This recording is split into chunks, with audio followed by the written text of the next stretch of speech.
Oh, good job, Shane. Just turn it on. I got nothing going here. Let's try it. Nah, don't think we got anything going here. It's cold outside, and when you step into your square body truck, turn that switch, and there's no heat on. Yeah, it's not good right now, right? My square body heater, 1984 Chevy, very first vehicle I ever owned, inherited it from my grandfather. Actually, only 105,000 miles on it, doing some restoration on it, but the heater has not worked in years. So I tackled the heating system, kind of go through the major steps that you want to look at. And I hope this video can be helpful for you. I'm a real estate expert. I'm a car idiot. So if you follow along and take my advice, there's your disclaimer. So let's get started. This is the start of video. This is showing my Chevy Custom Deluxe. Yep. This is my first vehicle, and we're in the process of doing a little work to it as well. I've taken off the entire dash pad. And what I'm working on, by the way, you can see my camera work is not 100% here. So you know, I'm learning. That's really hard part of this is actually working on these and trying to get a camera. I'm actually really impressed by all these YouTubers who get all these amazing shots. Oh, wow, you guys are great because I'm not at this. Today is the heater, trying to get some heat going. I'll get into all the other stuff we're doing later, and it only has 105,000 miles on it, and we're going to touch it up a little bit and do a little work on it. But starting with the heat, need to get some heat. So let's talk about these fuses real quick. This is the first step, the first component you probably want to check when doing the heating system based on what I found throughout this experience. This is where it starts, right? So does the fuse have power to get power to your components? You can use a multimeter to check these.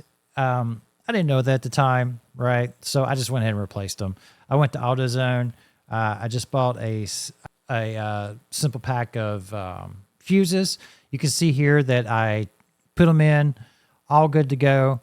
No issues there, but I could have saved a little bit of time and used a multimeter, and I'll cover the specific multimeter I have later. It's pure overkill. You don't need it, but I will cover which one we use a little bit later because there's another step that you could use it to feather test things, which would have been helpful here. So I've pulled out the heater here. We're going to try the blower switch. And what I'd like to ask you guys is, why are they making these blower switches green? I tried to order black and brown at 2 different sites, and it came out green every time. I'm assuming this must be the only manufacturer, but why in the world is it green? I just don't get it.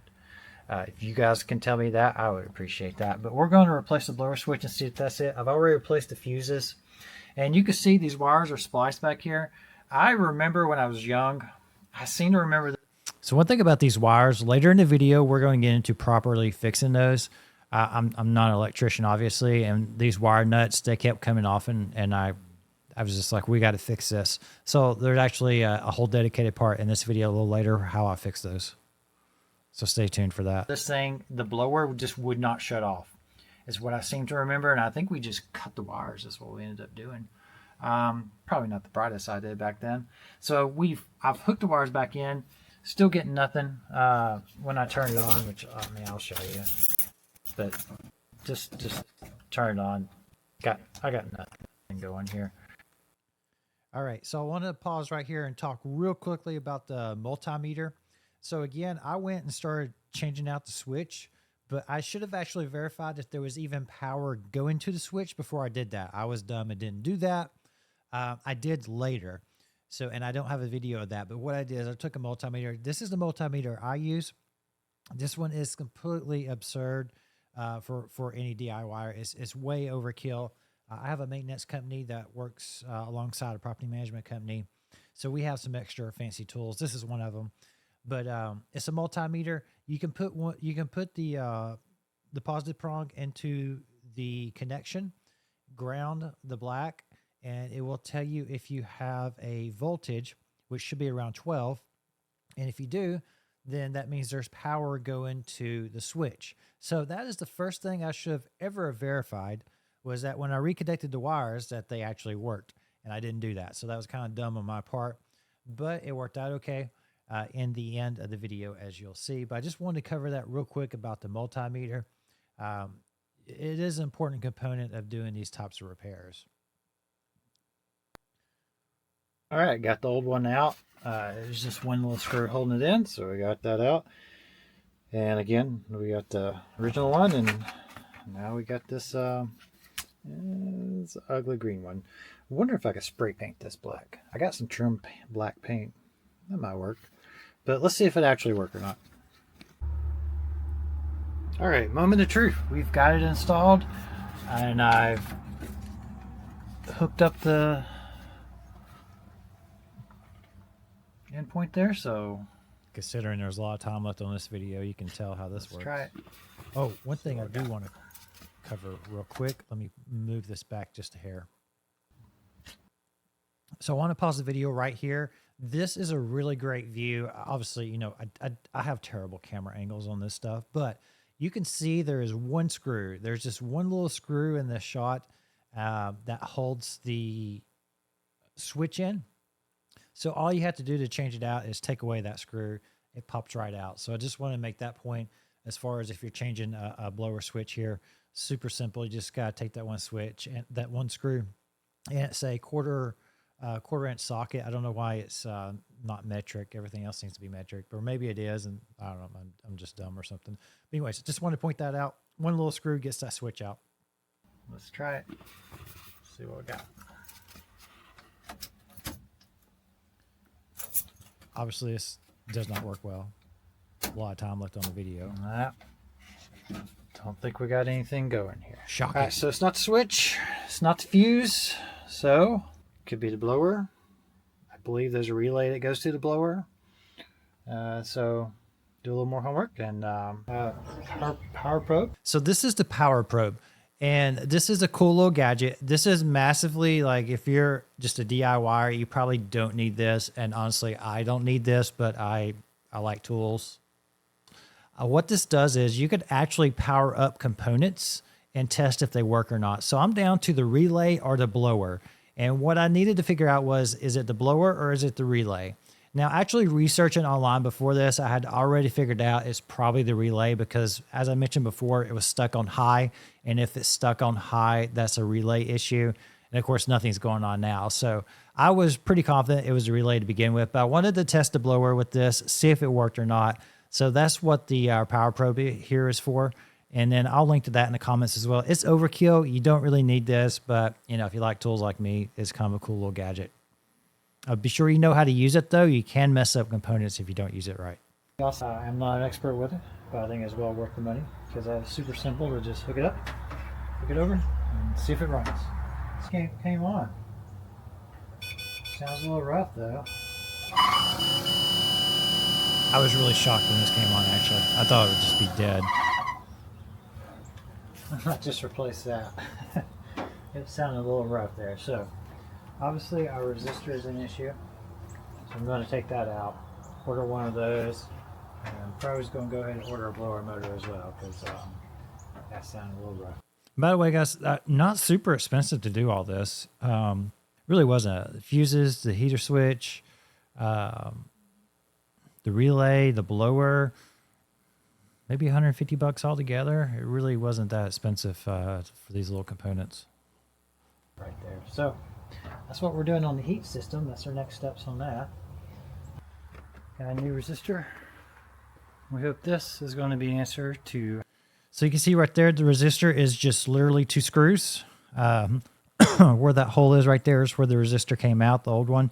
And it's literally just two screws. Now, obviously, you know, being me, I go in there and put it in upside down. I have to take it back out and put it back in again. But super simple to put this in. We're having heat. And the blower motor does work, but I've got another one coming because it was real squeaky and probably needs to be replaced anyway. But the resistor, I think, is the key to everything. So let's see what happens when we put a new one in. Special effects. Oh, good job, Shane. Oh, what does Shane do now? Yeah, Shane left the switch on previously when he was out here, and the battery in the dead of winter completely died. We tried charging it. It was just dead, which honestly, this battery went, so this is the one I bought. The one in there was a Superstar, and it lasted 10 years. So not bad, really.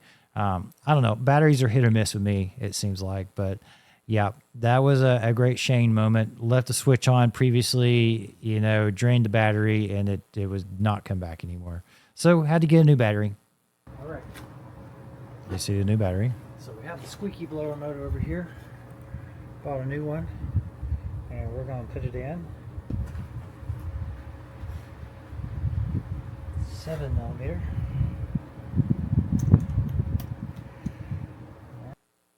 So this is pretty simple. It's just 5 screws. The bottom screw might be a little tricky to get to. Now, I don't have AC. I've heard AC, or I was watching videos, and AC seemed to be a little bit trickier. But this was real easy. The bottom screw was maybe a little bit of a pain to get onto, but really easy. They need to be replaced. Look at that. I was really surprised the spindles broke right there. I don't know what could have caused that. So, let's take a look at what's going on inside here. Loose screws. All right. I had one screw that popped out that I thought I lost, but I found it. This, I'm just blowing out all the trash. I guess because it had been used in years, a lot of trash had collected up in there. It's a little bit rusted in there as well. A little bit of a concern to me, but not too worried about it. Just put the new one in and go. Obviously, if we're using heat, there won't be moisture. I want to talk about this DeWalt. This has been the greatest thing ever. Back when I was a teenager, I had to use like sockets, and when I started reading about these ratchets, you don't have to get a DeWalt. You can get whatever you want to. I just have a lot of DeWalt batteries and tools, so I'm just going with the same brand. I heard Milwaukee's really good with this as well. But I like this because I could switch out the attachments and go to the right size without having to have like different tools here. So really handy. I love it. I think anybody that's working on cars this is like a lifesaver, and I really recommend it. It is a little pricey. Again, you can go with any brand you want to, and I'll link to this one. All right, so now we start painting. We're going to make it black, and the way I read to do this is one, we have some SEM trim black, and I'm just going to scuff this up. We're going to throw this on here a couple coats, and then we'll hopefully be able to put this in. And I don't use that primer back there. It's not the right application for this. Try the other side with this ugly thing. It took several coats, like 3 or 4 coats on this thing. And as you'll see, it still didn't work out right. Now this next part. I want to properly put these guys together. So I want to talk about these real quick. These I just bought off Amazon.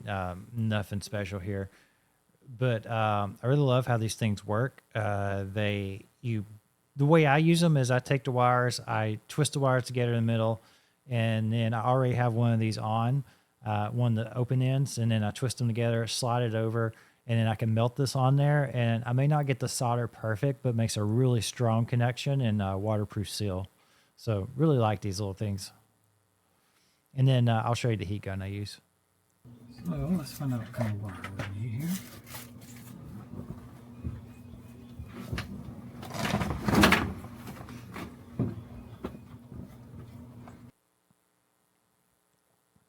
And great camera work. Obviously, you can't see me actually stripping the wires and putting it on. This is the heat gun I use. This is overkill, but I love that they have all the attachments. And again, just DeWalt is not like, I don't have a brand loyalty to DeWalt. It's just that's what most of the tools I inherited are. So I just been keeping the same brand basically. I have other brands too, but just going with what we already have. But really good. I like all the attachments. One of the main reasons I went with this is because of all the attachments right there. Probably overkill for most everybody, but again, I have a little bit of a tool session. So you can see it melting right there. And it's kind of cool to watch too.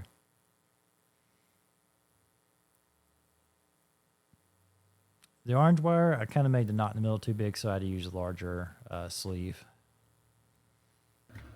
All right, so I used a little bit bigger one there just because my knot was kind of big. So I think it'll work. Let's switch this switch on.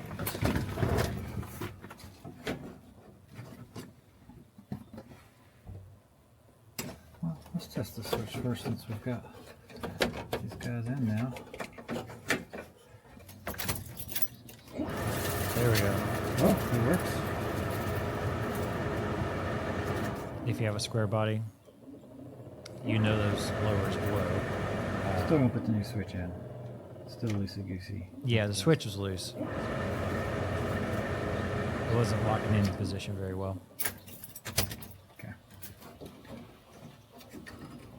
But I remember as a teenager, that heater is just like bam in your face. So 1/4. Ah, it's not metric.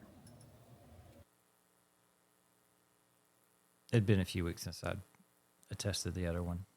All right. I got it. My original thought was I just use the original switch, but again, it was just too loose.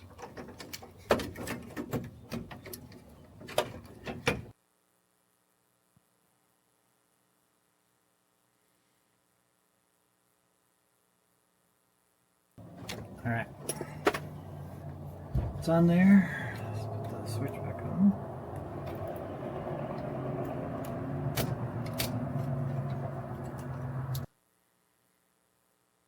A little bit of a pain. There we go. There we go. Now you hear it clear clicks.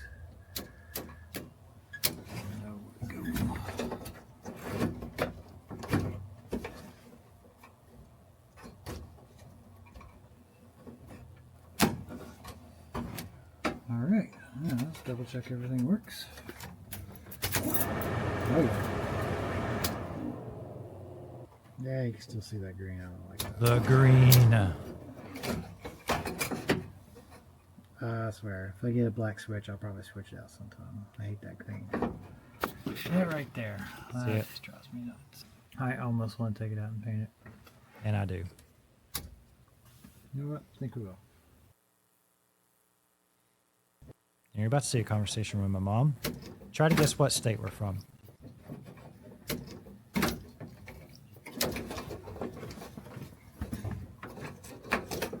I don't know why they made this green. This thing right here. Mm-hmm. I don't know why they made it green. I don't know. So I thought I had it painted where it would not show the green, but a little bit showing. Is it not supposed to show green? It's not supposed to be green, it's supposed to be black. But the only replacement part I could find was green. You think it's gonna work?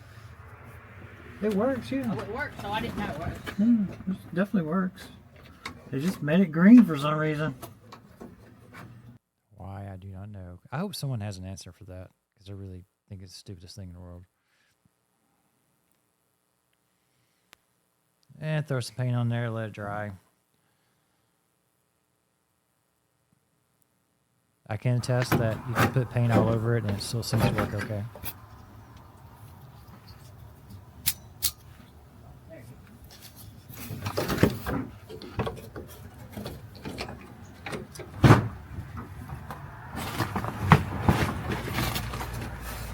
So you can see, we got it black. There we go. Makes it look a little bit better. Final result.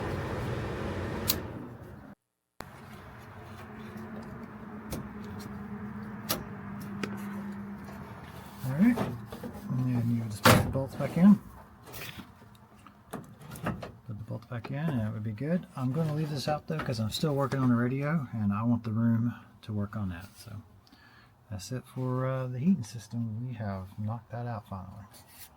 So that's it. That is the square body heating system. You know, you start with a fuse, go to the switch, make sure your switch has power with a multimeter, which I didn't film in this video, but you know, because I'm, you know, not the smartest, but should be a step that you have as well. Check the relay, check the blower. Those are pretty much your 4 main points.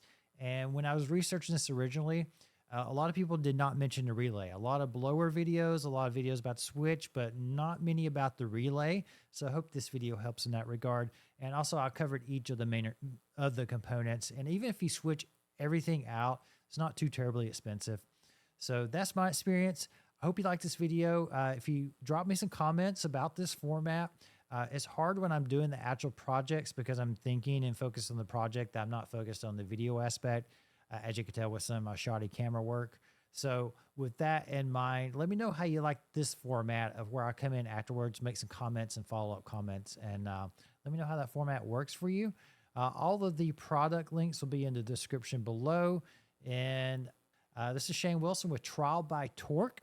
Subscribe to my video if you like this content. I'm working on the 1984 Squarebody and a 1973 Maverick Grabber. The Grabber is a very extensive project that's going to take forever and a day.